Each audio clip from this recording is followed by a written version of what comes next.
वो दो बहनें एक दूसरे का हाथ थामे आंखों में ढेरों सपने लिए कॉलेज जा रही थी। एक पल पहले तक सब कुछ सामान्य था, हंसी थी, बातें थी और एक सुनहरा भविष्य था। लेकिन उन्हें क्या पता था कि शहर की एक सड़क पर रफ्तार का एक दानव उनकी सारी खुशियों को कुचलने के लिए तैयार खड़ा है। ये दिल दहला देने वाली कहानी है मेरठ की।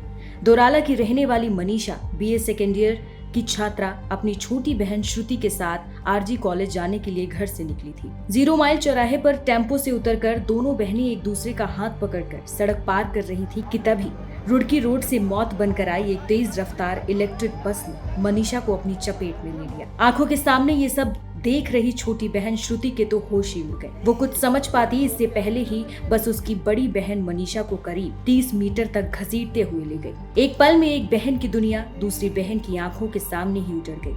श्रुति तो बाल बाल बच गई, लेकिन शायद जिंदगी भर के लिए एक ऐसा जख्म ले गई जो कभी नहीं भरेगा। हादसे के बाद का मंजर और भी खौफनाक था। चीख पुकार मच गई, आसपास के लोगों की भीड़ जमा हो गई। मनीषा का शव बस के नीचे इतनी बुरी तरह से फंसा था कि उसे निकालने के लिए क्रेन बुलानी पड़ी। ये वो भारी भरकम मंजर था जहां हर किसी की रूह कांप गई। बड़ी मुश्किल से बस को उठाकर शव को बाहर निकाला गया। वो हाथ जो कुछ देर पहले अपनी बहन का हाथ थामे थे, अब हमेशा के लिए खामोश हो चुके थे। ये बेगम पुल जो तिराहा है उसी के बगल में एक 0 माइल है। वहाँ पर एक स्कूली छात्रा जो रोड क्रॉस कर रही थी, इतने में इलेक्ट्रिक सिटी बस आई और उसको हिट की। तत्काल पुलिस मौके पर थी, उनको हॉस्पिटल पहुंचाया गया है।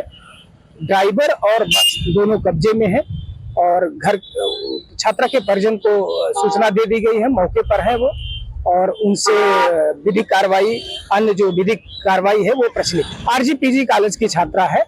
उम्र के बारे में संभवतः अभी मतलब एकदम क्लियर नहीं है क्योंकि 10-5 मिनट का ही समय है।